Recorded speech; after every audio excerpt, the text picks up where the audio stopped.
Dia dalam seri mengkritik pengajar ya.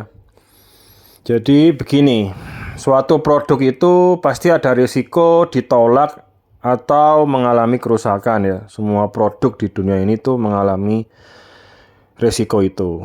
Ada tanda bahwa kita mau ganti, bukan ganti darah, bukan ganti jenis darah, tapi membersihkan metabolisme itu.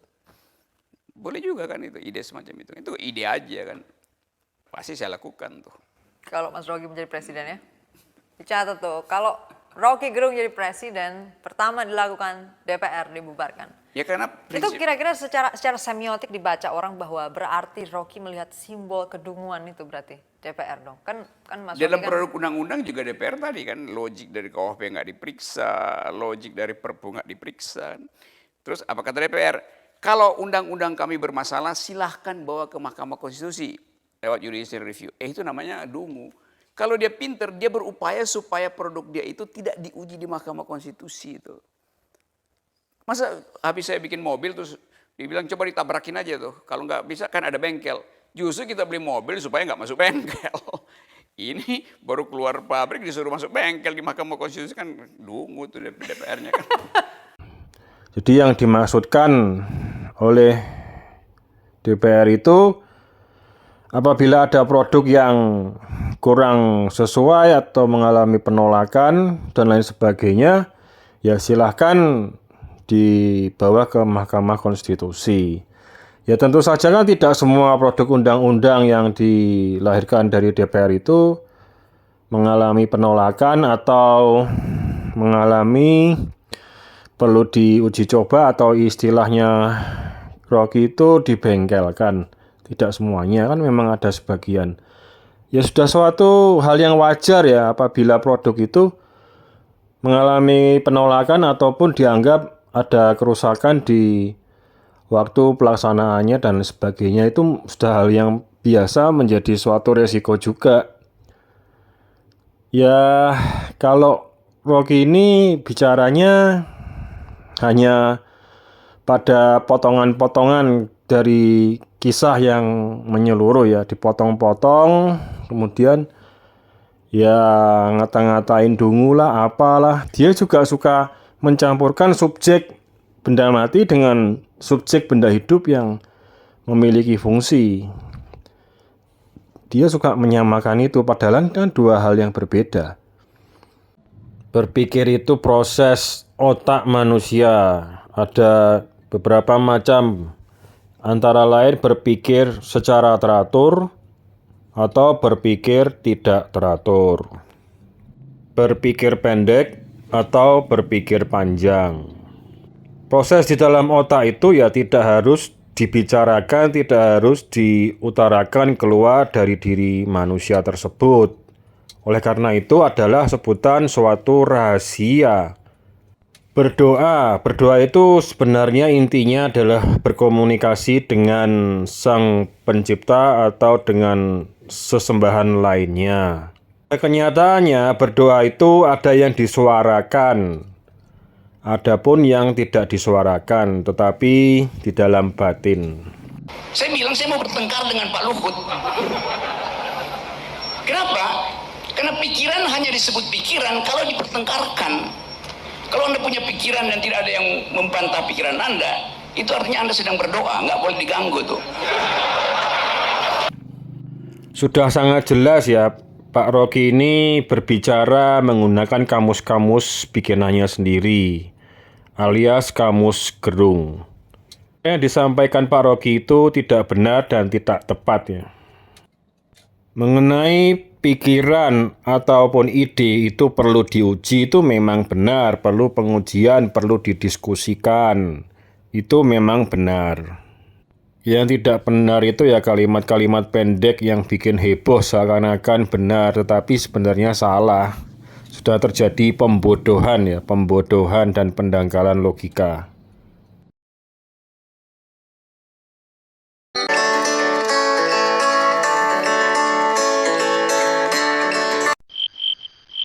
Lingkungan adalah usaha maksimal untuk menghalangi pembangunan infrastruktur. Itu filosofinya. Kalau akhirnya lolos, itu artinya infrastrukturnya betul-betul environmental friendly, ecological sound. Itu intinya tuh. Jadi memang AMDAL itu adalah nasihat alam untuk melindungi dirinya sendiri. Itu berbicara menekankan kata analisanya saja, sebenarnya menitik beratkan kata analisa. Tetapi Anda itu tidak membahas sama beratnya untuk kata lingkungan. Apa yang dimaksud dengan lingkungan itu? Anda kurang mempelajari. AMDAL itu bukan nasihat alam. AMDAL itu kebijakan oleh manusia dalam merancang kehidupannya agar lebih baik, yang mengupayakan keselarasan dengan alam. Bukan nasihat alam. Apa makna dari kata lingkungan? Coba Anda pelajari lagi lebih teliti, jangan asal bicara.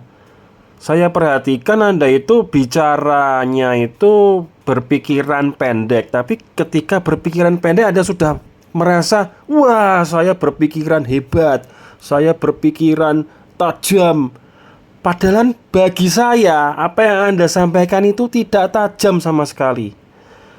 Apa yang Anda sampaikan itu pendangkalan makna, pendangkalan logika, memendekkan logika.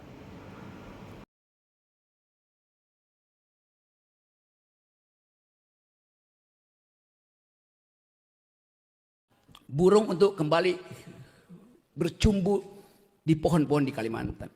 Itu dasarnya. Dan dunia hari ini bicara tentang environmental ethics, bukan bicara tentang infrastruktur.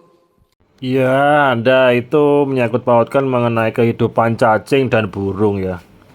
Ya, di tempat tinggal Anda aja itu sebenarnya mengganggu kenyamanan dari para semut, rayap, tikus, dan kecoa, Pak. Anda itu, waduh, parah.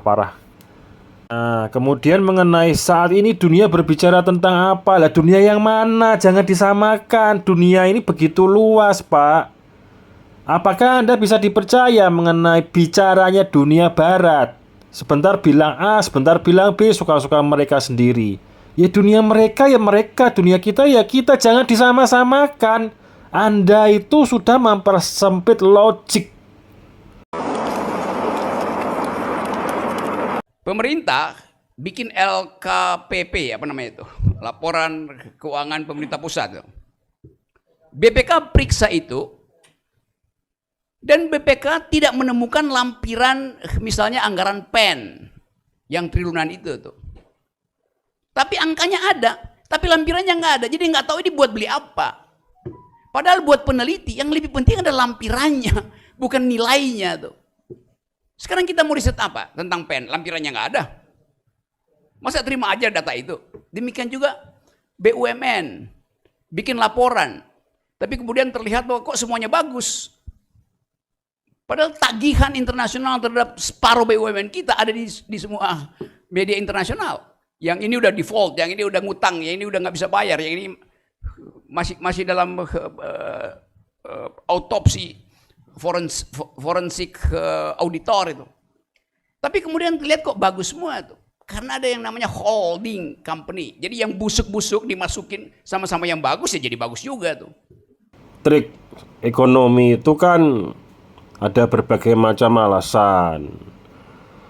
Ya kalau kita bicara mengenai nasional, keseluruhan nasional kan termasuk di dalamnya ya super holding itu. Nah, kalau hanya membicarakan per provinsi ya beda lagi. Ya diri Anda sendiri kalau dilihat per detail-detailnya juga banyak kerusakan. Sel-sel Anda itu banyak yang rusak juga. Tetapi kalau dilihat secara keseluruhan tubuh Anda tampaknya ya sehat-sehat saja. Begitu Pak. Tanya ke saya, Pak Rocky kok nggak pernah kasih pujian pada presidennya? Ya memang nggak ada yang bisa saya pujikan itu. Emang nggak ada. Semua janjinya nggak ada tuh. Dan apalagi pujian itu harus, ya tapi presiden mengatakan bahwa Indonesia sudah tidak import beras. Presiden mengatakan Indonesia memproduksi jagung. Loh saya bilang, baca data 3 tahun terakhir, Indonesia masih import beras. Jadi Presiden berbohong kemarin. Iya, yang Anda maksudkan data 3 tahun sebelumnya. Ya kan berbeda dengan maksudnya Pak Presiden. Bisa saja maksudnya Presiden itu bukan 3 tahun terakhir, bisa aja mungkin 1 tahun terakhir. Jadi Anda kurang lengkap ya, kurang lengkap. Ya kalau memang Anda tidak bisa melihat positifnya kebaikannya Pak Presiden ya karena Anda tuh memang pandai bicara dengan menggunakan kacamata Anda sendiri, kacamata Anda yang berbingkai hitam itu. Sebaiknya bingkai kacamatanya diganti Pak, jangan hitam. Warnanya yang warna cerah aja. Jadi bisa melihat dengan pandangan yang berbeda gitu Pak. Padahal sebetulnya dunia ilmu pengetahuan harus justru memancing kritisisme tuh. Nah bagian ini yang saya kira mesti perlahan-lahan kita install ke dalam pikiran publik, terutama pembuat kebijakan publik, bahwa pikiran bermutu itulah yang memelihara keakraban warga negara tuh. Kalau pikiran nggak bermutu orang nggak saling kritik. Pak Rocky tidak pernah berani menyampaikan bagaimana meningkatkan kecerdasan dari rakyat Indonesia. Tapi pemikiran Anda itu selalu lompat ya. Lompat untuk menginstall. Istilah install itu bagaimana penjelasannya. Menginstall kritisisme itu ke dalam publik. Coba Anda memberi saran, memberi kritik bagaimana mencerdaskan kualitas biologis dari rakyat Indonesia. Jangan lompat. Angan-angan Anda itu jangan lompat. Kalau rakyatnya bodoh-bodoh mau kritik bagaimana? Orang rakyatnya bodoh-bodoh ya cukup dengan makan dari pembodohan dan pendangkalan logik aja sudah ketawa semua. Justru pikiran-pikiran yang tidak bermutu yang perlu dikritik supaya lebih bermutu. Nah, bermutu itu bermutunya bagaimana yang dijelaskan ya. Bermutunya berdasarkan kamus pribadi Anda sendiri atau berdasarkan kamus publik yang sudah ada? Nah satu hal yang mungkin juga bisa kita bicarakan sekarang, pikiran hanya disebut pikiran kalau ada lawan berpikir. Nah kalau saya menegur Akbar misalnya atau Akbar menegur saya, itu artinya dia tahu bahwa saya sedang berpikir. Kalau nggak ada yang menegur pikiran saya, itu berarti saya sedang berdoa. Nggak ada orang yang mau ganggu orang berdoa kan. Tapi kalau saya kritik Akbar Faisal, itu artinya karena saya tahu Akbar sedang berpikir. Jadi kritik menandakan ada pertukaran pikiran. Itu intinya. Pikiran hanya disebut pikiran kalau ada lawan berpikir. Nah kalau saya menegur Akbar misalnya atau Akbar menegur saya, itu artinya dia tahu bahwa saya sedang berpikir. Kalau nggak ada yang menegur pikiran saya, itu berarti saya sedang berdoa. Nggak ada orang yang mau ganggu orang berdoa kan. Tapi kalau saya kritik Akbar Faisal, itu artinya karena saya tahu Akbar sedang berpikir. Jadi kritik menandakan ada pertukaran pikiran. Itu intinya. Pikiran itu terjadi apabila sel-sel otak yang aktif itu berinteraksi dan menghasilkan informasi bagi dirinya sendiri maupun di luar dirinya. Itulah berpikir.